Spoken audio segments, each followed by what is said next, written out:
Sonnets 81 to 90. 81. Or I shall live your epitaph to make, or you survive, when I in earth am rotten. From hence your memory death cannot take, although in me each part will be forgotten. Your name from hence immortal life shall have, though I, once gone, to all the world must die. The earth can yield me but a common grave, when you entombed in men's eyes shall lie. Your monument shall be my gentle verse, which eyes not yet created shall o'erread, and tongues to be your being shall rehearse, when all the breathers of this world are dead. You still shall live, such virtue hath my pen, where breath most breathes, even in the mouths of men. 82. I grant thou wert not married to my muse, and therefore mayst without attaint o'erlook the dedicated words which writers use of their fair subject, blessing every book. Thou art as fair in knowledge as in hue, finding thy worth a limit past my praise, and therefore art enforced to seek anew some fresher stamp of the time-bettering days. And do so, love. Yet when they have devised what strained touches rhetoric can lend, thou, truly fair, wert truly sympathized in true, plain words by thy true-telling friend. And their gross painting might be better used where cheeks need blood. In thee it is abused. 83. I never saw that you did painting need, and therefore to your fair no painting set. I found, or thought I found, you did exceed that barren tender of a poet's debt. And therefore have I slept in your report, that you yourself, being extant, might well show how far a modern quill doth come too short, speaking of worth, what worth in you doth grow. This silence for my sin you did impute, which shall be most my glory, being dumb. For I impair not beauty, being mute, when others would give life, and bring a tomb. There lives more life in one of your fair eyes, than both your poets can in praise devise. 84. Who is it that says most, which can say more, than this rich praise, that you alone are you? In whose confine immured is the store, which should example where your equal grew? Lean penury within that pen doth dwell, that to his subject lends not some small glory, but he that writes of you, if he can tell that you are you, so dignifies his story. Let him but copy what in you is writ, not making worse what nature made so clear, and such a counterpart shall fame his wit, making his style admired everywhere. You to your beauteous blessings add a curse, being fond of praise, which makes your praises worse. 85. My tongue-tied muse in manners holds her still, while comments of your praise richly compiled reserve their character with golden quill, and precious phrase by all the muses filled. I think good thoughts, whilst others write good words, and like unlettered clerk still cry Amen to every hymn that able spirit affords in polished form of well-refined pen. Hearing you praised, I say, 'Tis so, 'tis true, and to the most of praise add something more. But that is in my thought, whose love to you, though words come hindmost, holds his rank before. Then others, for the breath of words respect, me for my dumb thoughts, speaking in effect. 86. Was it the proud full sail of his great verse, bound for the prize of all too precious you, that did my ripe thoughts in my brain inhearse, making their tomb the womb wherein they grew? Was it his spirit, by spirits taught to write above a mortal pitch that struck me dead? No, neither he, nor his compeers by night giving him aid, my verse astonished. He, nor that affable familiar ghost which nightly gulls him with intelligence, as victors of my silence cannot boast. I was not sick of any fear from thence. But when your countenance filled up his line, then lacked I matter, that enfeebled mine. 87. Farewell, thou art too dear for my possessing, and like enough thou know'st thy estimate. The charter of thy worth gives thee releasing, my bonds in thee are all determinate. For how do I hold thee but by thy granting? And for that riches, where is my deserving? The cause of this fair gift in me is wanting, and so my patent back again is swerving. Thyself thou gavest, thy own worth then not knowing, or me to whom thou gav'st it else mistaking, so thy great gift, upon misprision growing, comes home again, on better judgment making. Thus have I had thee, as a dream doth flatter, in sleep a king, but waking no such matter. 88.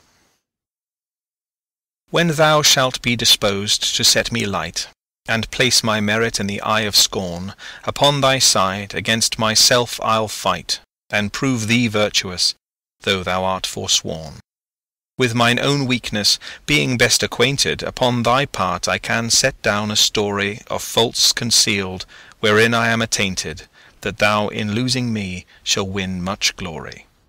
And I by this will be a gainer too, for bending all my loving thoughts on thee, the injuries that to myself I do, doing thee vantage, double vantage me.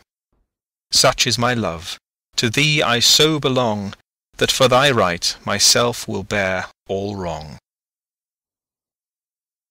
89. Say that thou didst forsake me for some fault, and I will comment upon that offence. Speak of my lameness, and I straight will halt against thy reasons, making no defence. Thou canst not, love, disgrace me half so ill, to set a form upon desired change, as I'll myself disgrace, knowing thy will, I will acquaintance strangle, and look strange. Be absent from thy walks, and in my tongue thy sweet beloved name no more shall dwell, lest I, too much profane, should do it wrong, and haply of our old acquaintance tell. For thee, against myself I'll vow debate, for I must ne'er love him whom thou dost hate. 90.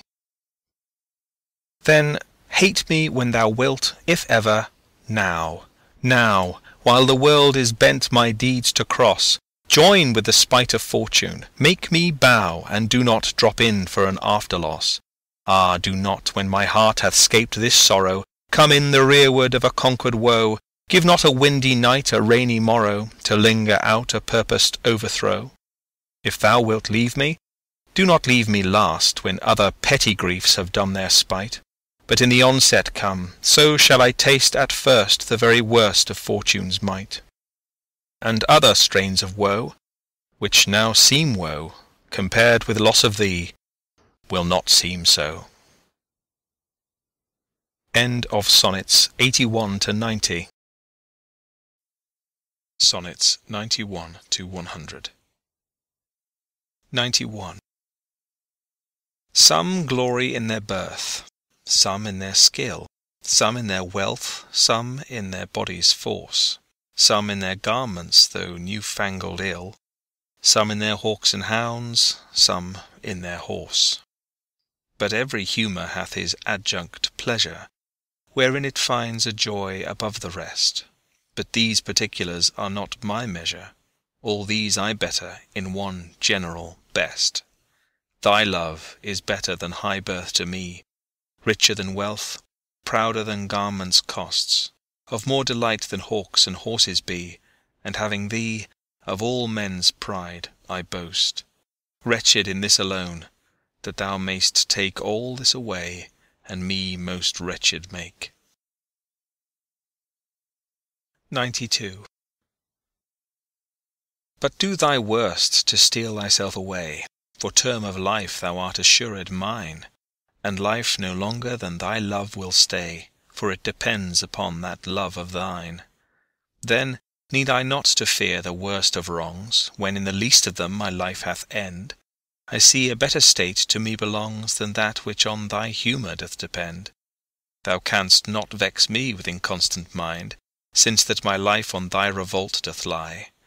Oh, what a happy title do I find, happy to have thy love, happy to die. But what's so blessed fair that fears no blot? Thou mayst be false, and yet I know it not. 93. So shall I live, supposing thou art true, like a deceived husband. So love's face may still seem love to me, though altered new, thy looks with me, thy heart in other place. For there can live no hatred in thine eye, therefore in that I cannot know thy change. In many's looks the false heart's history is writ in moods and frowns and wrinkles strange. But heaven in thy creation did decree that in thy face sweet love should ever dwell.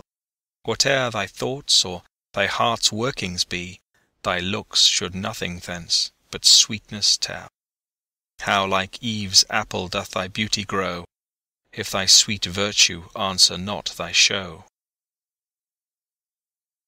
94. They that have power to hurt, and will do none, that do not do the thing they most do show, who, moving others, are themselves as stone, unmoved, cold, and to temptation slow. They rightly do inherit heaven's graces, and husband nature's riches from expense. They are the lords and owners of their faces, others but stewards of their excellence.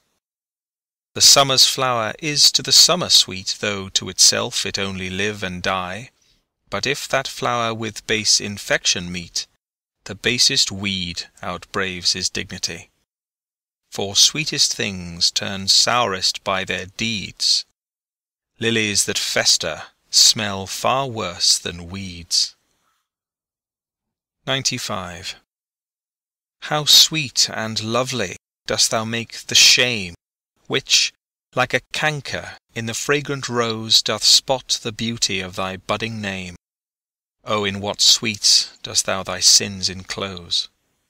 That tongue that tells the story of thy days, making lascivious comments on thy sport, cannot dispraise, but in a kind of praise, naming thy name, blesses an ill report. Oh, what a mansion have those vices got, which for their habitation chose out thee, where beauty's veil doth cover every blot, and all things turn to fair that eyes can see. Take heed, dear heart, of this large privilege. The hardest knife, ill used, doth lose his edge. 96. Some say thy fault is youth, some wantonness. Some say thy grace is youth and gentle sport. Both grace and faults are loved of more and less. Thou makest faults graces that to thee resort. As on the finger of a throned queen the basest jewel will be well esteemed, so are those errors that in thee are seen, to truths translated, and for true things deemed. How many lambs might the stern wolf betray, if like a lamb he could his looks translate? How many gazers mightst thou lead away, if thou wouldst use the strength of all thy state? But do not so. I love thee in such sort as, thou being mine, mine is thy good report.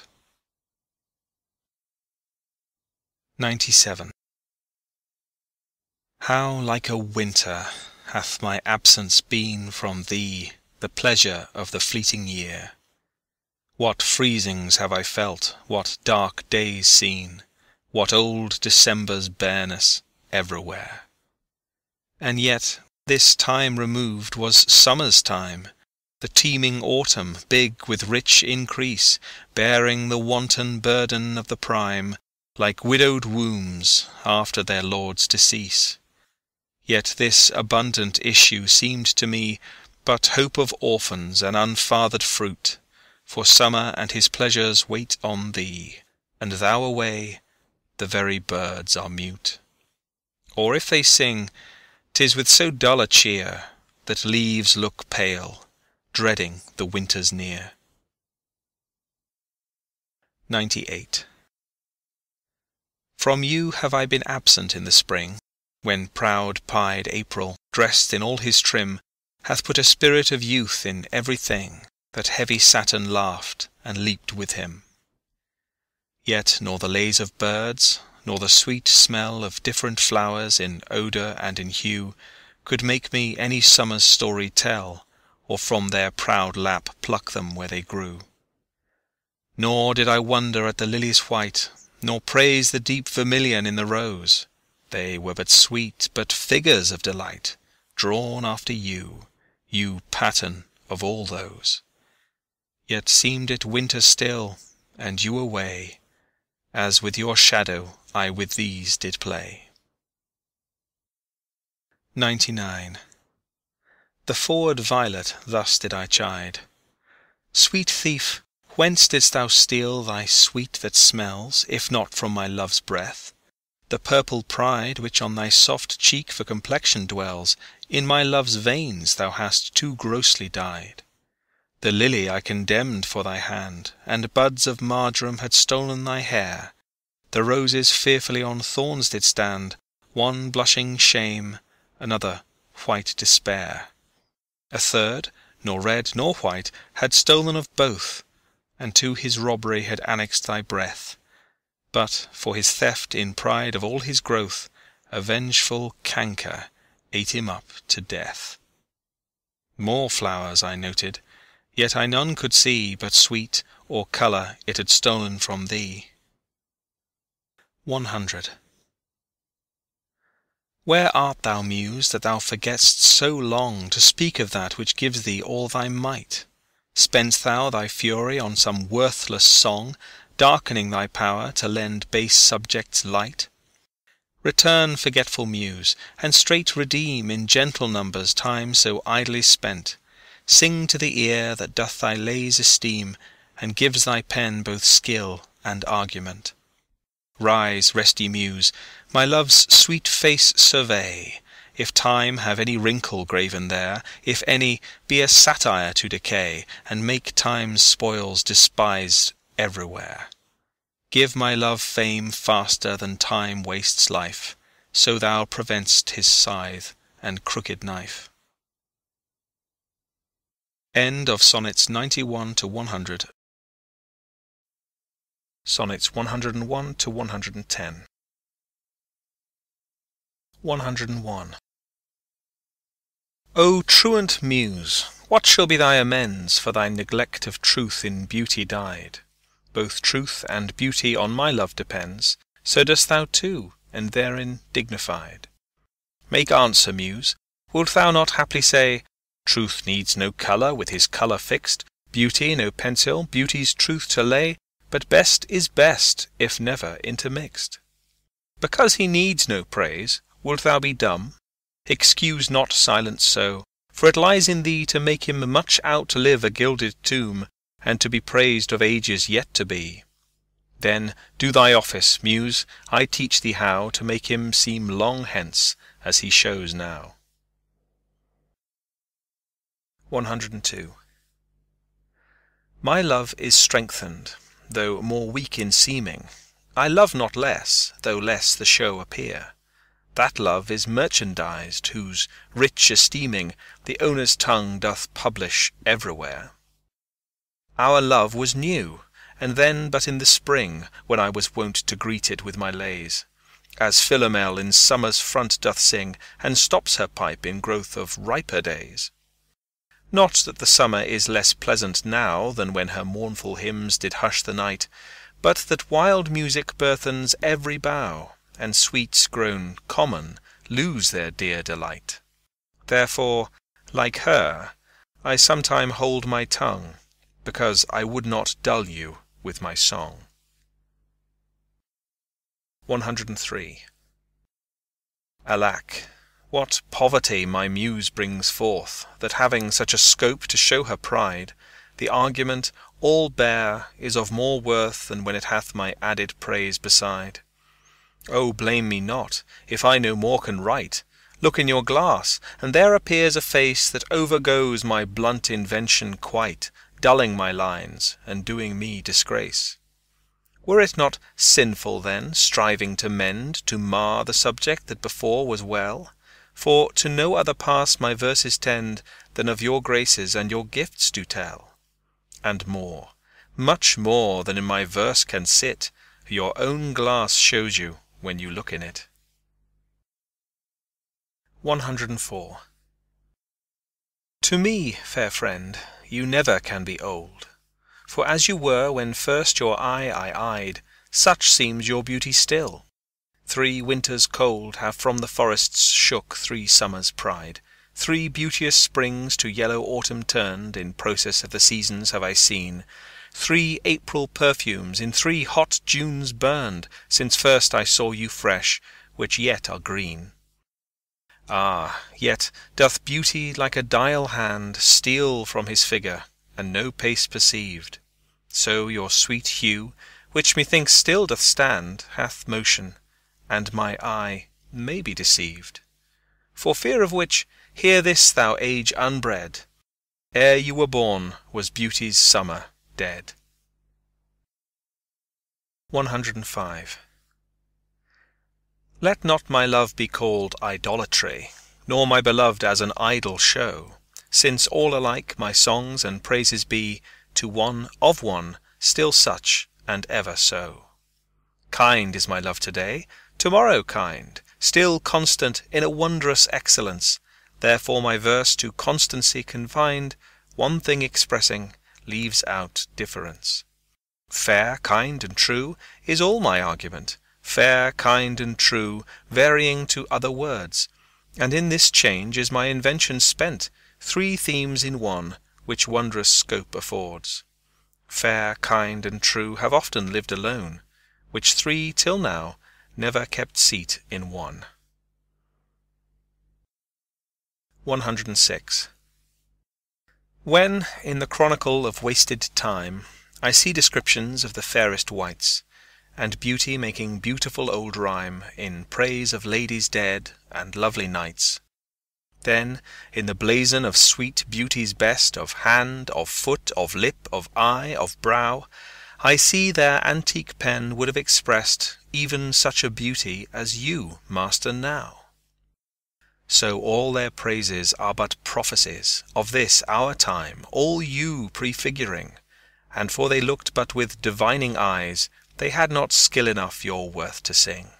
For we, which now behold these present days, have eyes to wonder, but lack tongues to praise.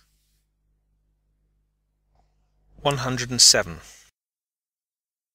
Not mine own fears, nor the prophetic soul of the wide world dreaming on things to come, can yet the lease of my true love control, supposed as forfeit to a confined doom.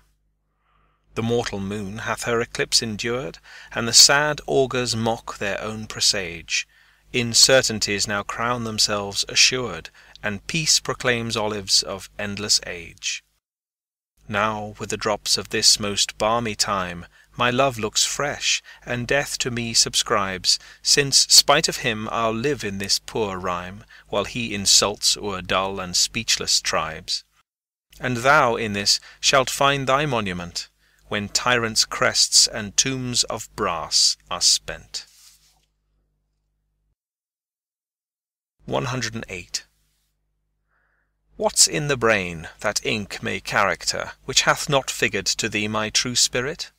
What's new to speak? What now to register that may express my love, or thy dear merit? Nothing, sweet boy, but yet, like prayers divine, I must each day say o'er the very same, counting no old thing old, thou mine, I thine, even as when first I hallowed thy fair name. So that eternal love in love's fresh case weighs not the dust and injury of age, nor gives to necessary wrinkles place, but makes antiquity for aye his page.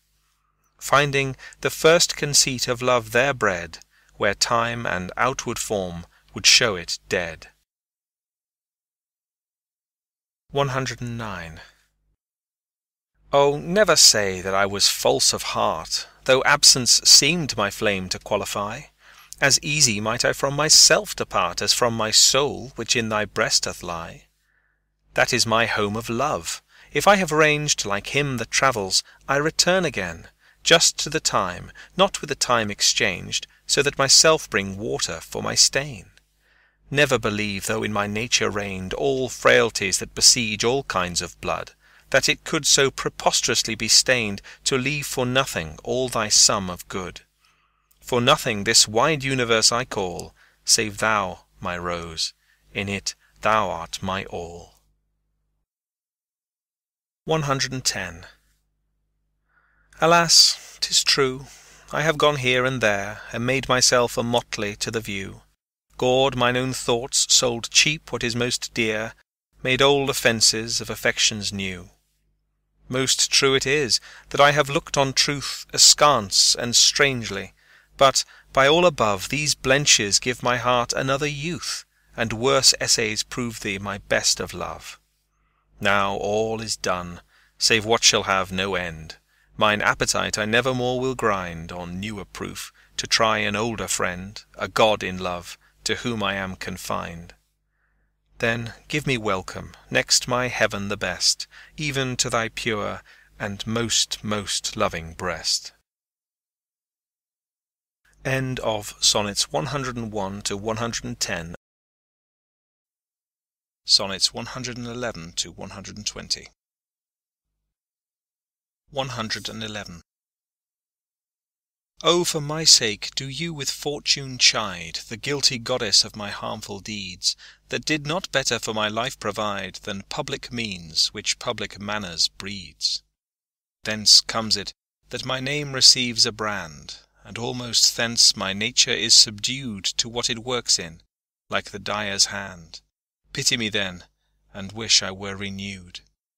Whilst, like a willing patient, I will drink potions of Isel 'gainst my strong infection, no bitterness that I will bitter think, nor double penance to correct correction. Pity me then, dear friend, and I assure ye, even that your pity is enough to cure me. 112. Your love and pity doth the impression fill, which vulgar scandal stamped upon my brow. For what care I who calls me well or ill, so you o'ergreen my bad, my good allow? You are my all the world, and I must strive to know my shames and praises from your tongue. None else to me, nor I to none alive, that my steeled sense or changes right or wrong. In so profound a bosom I throw all care of others' voices, that my adder's sense to critic and to flatterer stopped are. Mark how with my neglect I do dispense. You are so strongly in my purpose bred, that all the world besides, methinks, are dead. 113. Since I left you, mine eye is in my mind, and that which governs me to go about, doth part his function and is partly blind, seems seeing, but effectually is out. For it no form delivers to the heart of bird, of flower or shape which it doth latch, of his quick objects hath the mind no part, nor his own vision holds what it doth catch. For if it see the rudest or gentlest sight, the most sweet favour, or deformedest creature, the mountain or the sea, the day or night, the crow or dove, it shapes them to your feature. Incapable of more, replete with you, my most true mind thus maketh mine untrue. 114. Or whether doth my mind, being crowned with you, drink up the monarch's plague, this flattery? Or whether, shall I say, mine eye saith true, and that your love taught it this alchemy, to make of monsters and things indigest such cherubins as your sweet self resemble, creating every bad a perfect best, as fast as objects to his beams assemble? Oh, 'tis the first, 'tis flattery in my seeing, and my great mind most kingly drinks it up. Mine eye well knows what with his gust is greeing, and to his palate doth prepare the cup. If it be poisoned, 'tis the lesser sin that mine eye loves it, and doth first begin. 115. Those lines that I before have writ do lie, even those that said I could not love you dearer. Yet then my judgment knew no reason why my most full flame should afterwards burn clearer. But reckoning time, whose millioned accidents creep in twixt vows and change decrees of kings, tan sacred beauty, blunt the sharpest intents, divert strong minds to the course of altering things. Alas! Why, fearing of time's tyranny, might I not then say, now I love you best, when I was certain o'er uncertainty, crowning the present, doubting of the rest? Love is a babe. Then might I not say so, to give full growth to that which still doth grow? 116. Let me not to the marriage of true minds admit impediments. Love is not love which alters when it alteration finds, or bends with the remover to remove. Oh no, it is an ever fixed mark, that looks on tempests and is never shaken. It is the star to every wandering bark, whose worth's unknown, although his height be taken. Love's not time's fool, though rosy lips and cheeks within his bending sickle's compass come. Love alters not with his brief hours and weeks, but bears it out even to the edge of doom. If this be error, and upon me proved, I never writ, nor no man ever loved. 117. Accuse me thus, that I have scanted all, wherein I should your great deserts repay, forgot upon your dearest love to call, whereto all bonds do tie me day by day. That I have frequent been with unknown minds, and given to time your own dear purchased right, that I have hoisted sail to all the winds which should transport me farthest from your sight. Book both my wilfulness and errors down, and on just proof surmise, accumulate, bring me within the level of your frown, but shoot not at me in your wakened hate, since my appeal says I did strive to prove the constancy and virtue of your love. 118. Like as, to make our appetite more keen, with eager compounds we our palate urge, as, to prevent our maladies unseen, we sicken to shun sickness when we purge. Even so, being full of your ne'er cloying sweetness, to bitter sources did I frame my feeding, and, sick of welfare, found a kind of meetness to be diseased, ere that there was true needing. Thus policy in love, to anticipate the ills that were not, grew to faults assured, and brought to medicine a healthful state, which, rank of goodness, would by ill be cured. But thence I learn, and find the lesson true, drugs poison him that so fell sick of you. 119. What potions have I drunk of sirens' tears, distilled from lembecs foul as hell within, applying fears to hopes and hopes to fears, still losing when I saw myself to win? What wretched errors hath my heart committed, whilst it hath thought itself so blessed never? How have mine eyes out of their spheres been fitted in the distraction of this madding fever? O benefit of ill! Now I find true that better is, by evil still made better, and ruined love, when it is built anew, grows fairer than at first, more strong, far greater. So I return rebuked to my content, and gain by ill thrice more than I have spent. 120. That you were once unkind befriends me now, and for that sorrow, which I then did feel, needs must I under my transgression bow, unless my nerves were brass or hammered steel. For if you were by my unkindness shaken, as I by yours, you've passed a hell of time, and I, a tyrant, have no leisure taken to weigh how once I suffered in your crime. Oh, that our night of woe might have remembered my deepest sense, how hard true sorrow hits, and soon to you, as you to me, then tendered the humble salve which wounded bosom fits. But that your trespass now becomes a fee, mine ransom yours, and yours must ransom me. End of Sonnets 111 to 120. Sonnets 121 to 130. 121.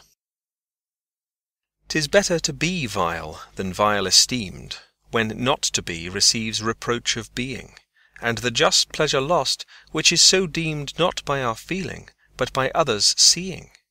For why should others' false adulterate eyes give salutation to my sportive blood, or on my frailties why are frailer spies, which in their wills count bad what I think good? No, I am that I am, and they that level at my abuses reckon up their own. I may be straight, though they themselves be bevel, by their rank thoughts my deeds must not be shown. Unless this general evil they maintain, all men are bad, and in their badness reign. 122. Thy gift, thy tables, are within my brain full charactered with a lasting memory, which shall above that idle rank remain beyond all date, even to eternity. Or, at the least, so long as brain and heart have faculty by nature to subsist, till each to raised oblivion yield his part, of thee, thy record never can be missed. That poor retention could not so much hold, nor need I tallies thy dear love to score, therefore to give them from me was I bold, to trust those tables that receive thee more. To keep an adjunct to remember thee were to import forgetfulness in me. 123. Time, thou shalt not boast that I do change. Thy pyramids, built up with newer might, to me are nothing novel, nothing strange, they are but dressings of a former sight. Our dates are brief, and therefore we admire what thou dost foist upon us that is old, and rather make them born to our desire than think that we before have heard them told. Thy registers and thee I both defy, not wondering at the present nor the past, for thy records and what we see doth lie, made more or less by thy continual haste. This I do vow, and this shall ever be, I will be true, despite thy scythe and thee. 124. If my dear love were but the child of state, it might for fortune's bastard be unfathered, as subject to time's love or to time's hate, weeds among weeds, or flowers with flowers gathered.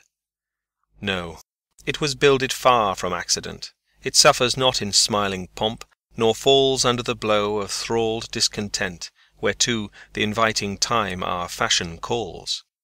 It fears not policy, that heretic, which works on leases of short-numbered hours, but all alone stands hugely politic, that it nor grows with heat, nor drowns with showers. To this I witness call the fools of time, which die for goodness, who have lived for crime. 125. Were't aught to me I bore the canopy, with my extern the outward honouring, or laid great bases for eternity, which proves more short than waste or ruining?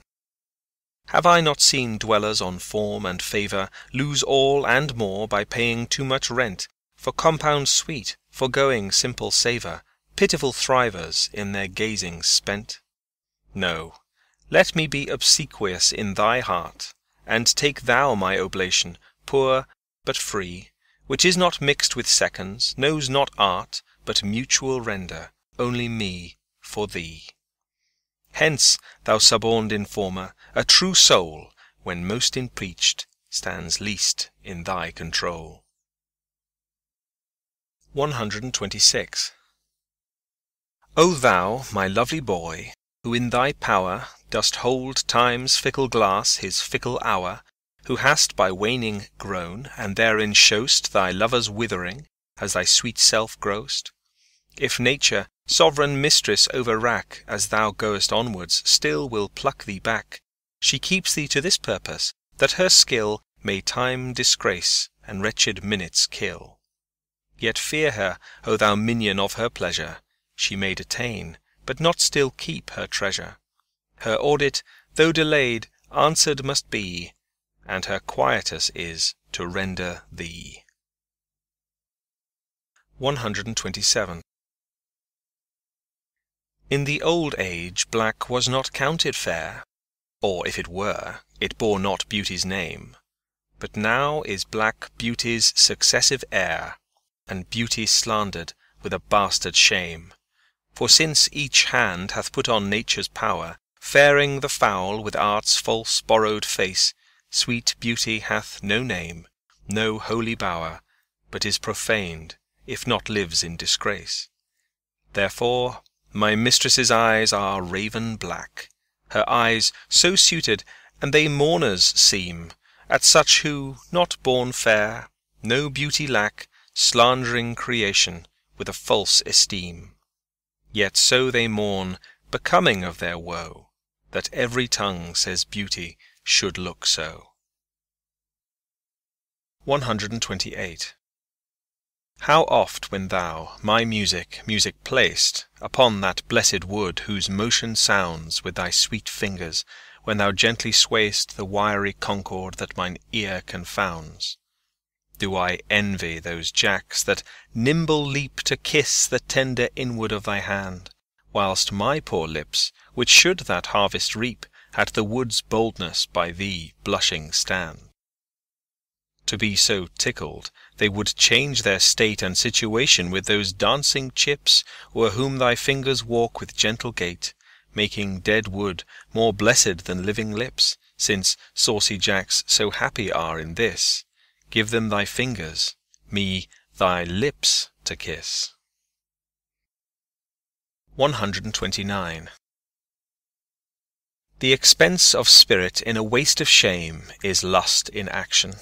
And till action, lust is perjured, murderous, bloody, full of blame, savage, extreme, rude, cruel, not to trust, enjoyed no sooner but despised straight, past reason hunted, and no sooner had past reason hated as a swallowed bait, on purpose laid to make the taker mad, mad in pursuit and in possession so, had, having, and in quest to have extreme. A bliss in proof, and proved a very woe, before a joy proposed, behind a dream.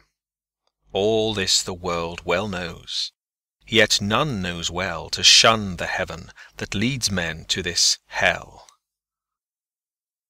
130. My mistress's eyes are nothing like the sun. Coral is far more red than her lips red. If snow be white, why, then her breasts are done. If hairs be wires, black wires grow on her head. I have seen roses damasked, red and white, but no such roses see I in her cheeks, and in some perfumes is there more delight than in the breath that from my mistress reeks. I love to hear her speak, yet well I know that music hath a far more pleasing sound. I grant I never saw a goddess go, my mistress when she walks treads on the ground, and yet, by heaven, I think my love as rare as any she belied with false compare.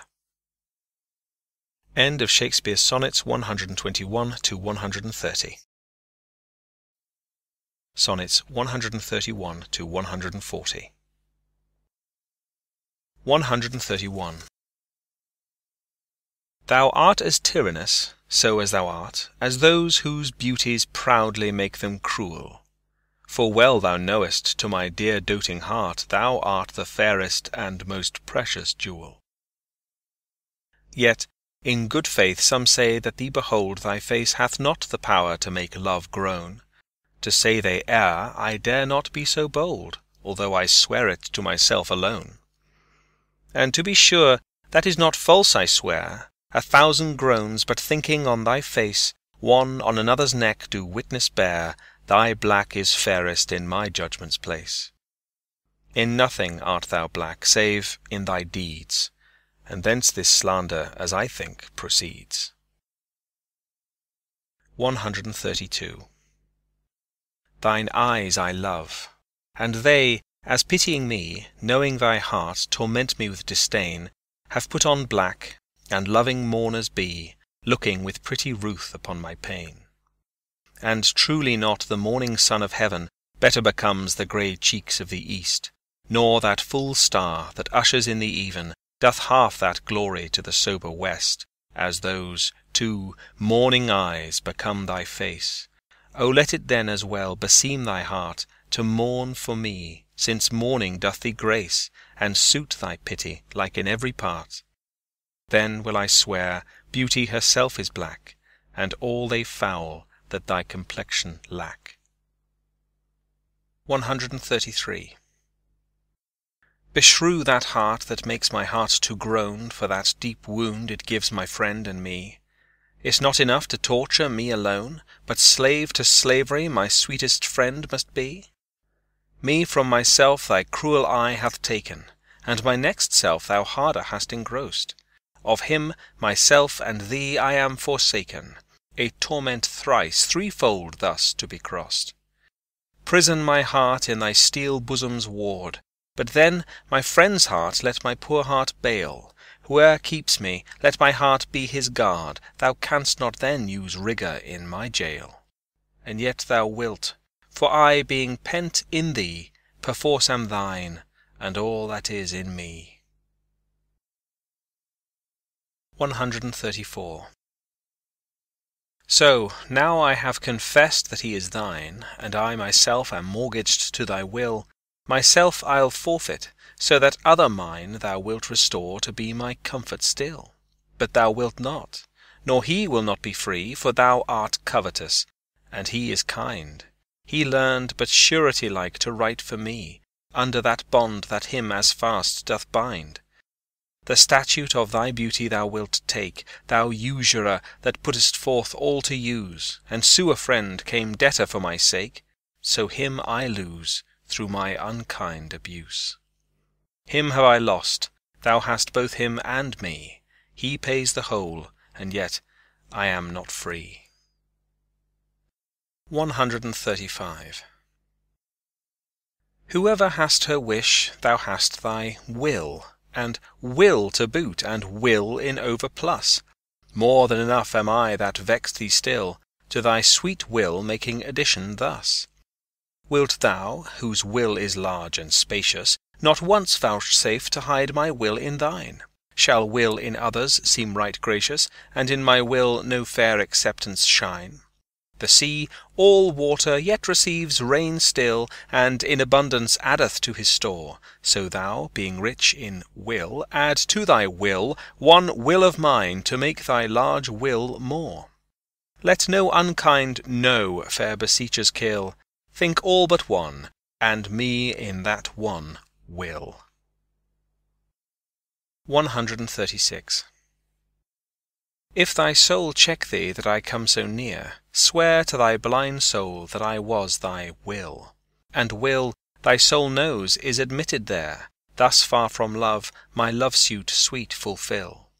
Will fulfill the treasure of thy love, aye, fill it full with wills, and my will one. In things of great receipt with ease we prove, among a number one is reckoned none. Then in the number let me pass untold, though in thy store's account I one must be. For nothing hold me, so it please thee hold that nothing me, a something sweet to thee. Make but my name thy love, and love that still, and then thou lov'st me, for my name is Will. 137. Thou blind fool, love, what dost thou to mine eyes, that they behold, and see not what they see? They know what beauty is, see where it lies, yet what the best is take the worst to be. If eyes, corrupt by over-partial looks, be anchored in the bay where all men ride, why of eyes' falsehood hast thou forged hooks, whereto the judgment of my heart is tied? Why should my heart think that a several plot, which my heart knows the wide world's commonplace, Or mine eyes, seeing this, say this is not to put fair truth upon so foul a face. To things right true my heart and eyes have erred, and to this false plague are they now transferred. 138. When my love swears that she is made of truth, I do believe her, though I know she lies, that she might think me some untutored youth, unlearned in the world's false subtleties.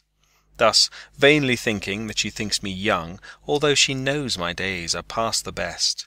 Simply I credit her false-speaking tongue. On both sides thus is simple truth suppressed. But wherefore says she not she is unjust? And wherefore say not I that I am old? Oh, love's best habit is in seeming trust, and age in love loves not to have years told. Therefore I lie with her, and she with me, and in our faults by lies we flattered be. 139. O call not me to justify the wrong that thy unkindness lays upon my heart. Wound me not with thine eye, but with thy tongue. Use power with power, and slay me not by art. Tell me thou lov'st elsewhere, but in my sight, dear heart, forbear to glance thine eye aside.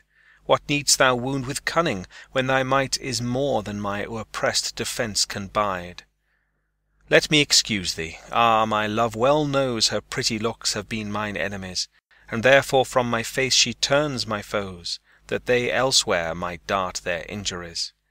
Yet do not so, but since I am near slain, kill me outright with looks, and rid my pain. 140. Be wise, as thou art cruel. Do not press my tongue-tied patience with too much disdain, lest sorrow lend me words, and words express the manner of my pity-wanting pain. If I might teach thee wit, better it were, though not to love, yet love to tell me so, as testy sick men, when their deaths be near, no news but health from their physicians know. For if I should despair, I should grow mad, and in my madness might speak ill of thee. Now this ill-resting world is grown so bad, mad slanders by mad ears believed be. That I may not be so, nor thou belied, bear thine eyes straight, though thy proud heart go wide. End of Sonnets 131 to 140. Sonnets 141 to 154. 141. In faith I do not love thee with mine eyes, for they in thee 1,000 errors note. But 'tis my heart that loves what they despise, who in despite of view is pleased to dote. Nor are mine ears with thy tongue's tune delighted, nor tender feeling to base touches prone, nor taste nor smell desire to be invited to any sensual feast with thee alone.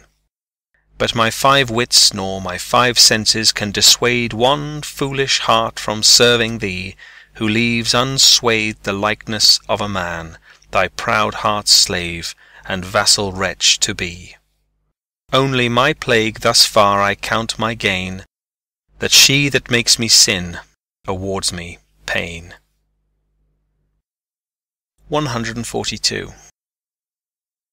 Love is my sin, and thy dear virtue hate, hate of my sin, grounded on sinful loving.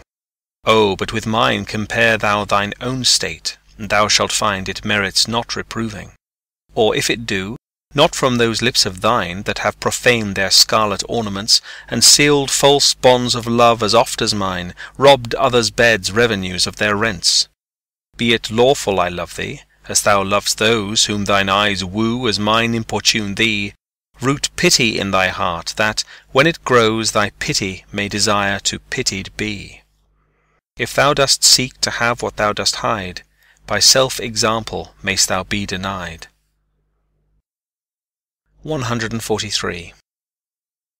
Lo, as a careful housewife runs to catch one of her feathered creatures broke away, sets down her babe, and makes all swift dispatch in pursuit of the thing she would have stay, whilst her neglected child holds her in chase, cries to catch her, whose busy care is bent to follow that which flies before her face, not prizing her poor infant's discontent. So runnest thou after that which flies from thee, whilst I, thy babe, chase thee afar behind. But if thou catch thy hope, turn back to me, and play the mother's part, kiss me, be kind. So will I prove that thou mayst have thy will, if thou turn back, and my loud crying still.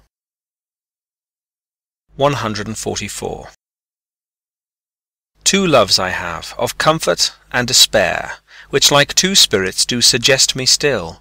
The better angel is a man right fair, the worser spirit a woman coloured ill.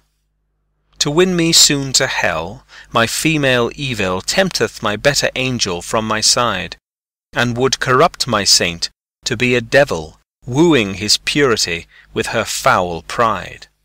And whether that my angel be turned fiend, suspect I may, yet not directly tell, but being both from me, both to each friend, I guess one angel in another's hell. Yet this shall I ne'er know, but live in doubt, till my bad angel fire my good one out. 145. Those lips that love's own hand did make breathed forth the sound that said, I hate. To me, that languished for her sake, but when she saw my woeful state, straight in her heart did mercy come, chiding that tongue that ever sweet was used in giving gentle doom, and taught it thus anew to greet. I hate she altered with an end, that followed it as gentle day doth follow night, who like a fiend from heaven to hell is flown away. I hate from hate away she threw, and saved my life, saying, Not you. 146. Poor soul, the centre of my sinful earth these rebel powers array. Why dost thou pine within, and suffer dearth, painting thy outward walls so costly gay? Why so large cost, having so short a lease, dost thou upon thy fading mansion spend? Shall worms, inheritors of this excess, eat up thy charge? Is this thy body's end? Then, soul, live thou upon thy servant's loss, and let that pine to aggravate thy store. By terms divine in selling hours of dross, within be fed, without be rich no more. So shall thou feed on death, that feeds on men, and death once dead, there's no more dying then. 147. My love is as a fever, longing still for that which longer nurseth the disease, feeding on that which doth preserve the ill, the uncertain sickly appetite to please. My reason, the physician to my love, angry that his prescriptions are not kept, hath left me, and I desperate now approve desire is death, which physic did accept. Past cure I am, now reason is past care, and frantic mad with evermore unrest, my thoughts and my discourse as madmen's are, at random from the truth vainly expressed. For I have sworn thee fair, and thought thee bright, who art black as hell, as dark as night. 148. O me, what eyes hath love put in my head, which have no correspondence with true sight? Or if they have, where is my judgment fled, that censures falsely what they see aright? If that be fair whereon my false eyes dote, what means the world to say it is not so? If it be not, then love doth well denote love's eye is not so true as all men's. No, how can it? Oh, how can love's eye be true, that is so vexed with watching and with tears? No marvel then, though I mistake my view, the sun itself sees not till heaven clears. O cunning love, with tears thou keep'st me blind, lest eyes well seeing thy foul faults should find. 149. Canst thou, O cruel, say I love thee not, when I against myself with thee partake? Do I not think on thee when I forgot, am of myself all tyrant for thy sake? Who hateth thee that I do call my friend? On whom frown'st thou that I do fawn upon? Nay, if thou lour'st on me, do I not spend revenge upon myself with present moan? What merit do I in myself respect, that is so proud thy service to despise, when all my best doth worship thy defect, commanded by the motion of thine eyes? But love, hate on, for now I know thy mind, those that can see thou lov'st, and I am blind. 150. Oh, from what power hast thou this powerful might, with insufficiency my heart to sway, to make me give the lie to my true sight, and swear that brightness doth not grace the day? Whence hast thou this becoming of things ill, that in the very refuse of thy deeds there is such strength and warrantise of skill, that, in my mind, thy worst all best exceeds? Who taught thee how to make me love thee more, the more I hear and see just cause of hate? O, though I love what others do abhor, with others thou shouldst not abhor my state. If thy unworthiness raised love in me, more worthy I to be beloved of thee. 151. Love is too young to know what conscience is, yet who knows not conscience is born of love? Then, gentle cheater, urge not my amiss, lest guilty of my faults thy sweet self prove. For, thou betraying me, I do betray my nobler part to my gross body's treason. My soul doth tell my body that he may triumph in love, flesh stays no farther reason.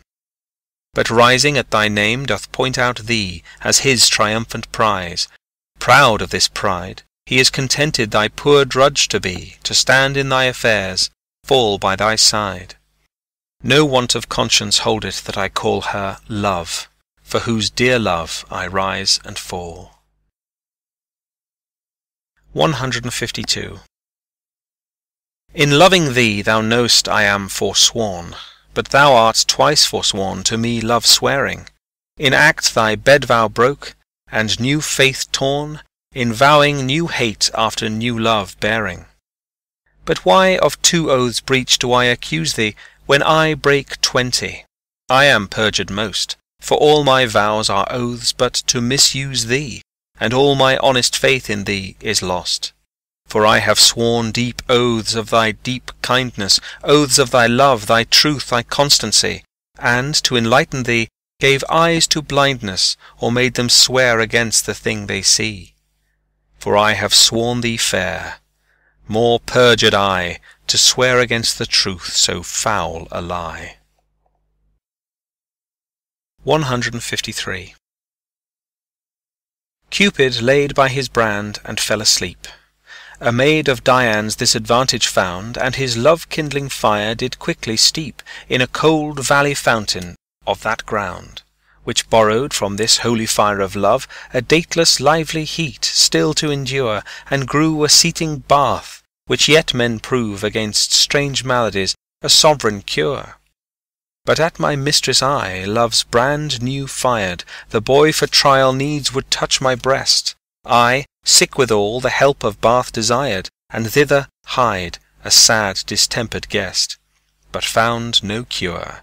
The bath for my help lies, where Cupid got new fire, my mistress's eyes. 154.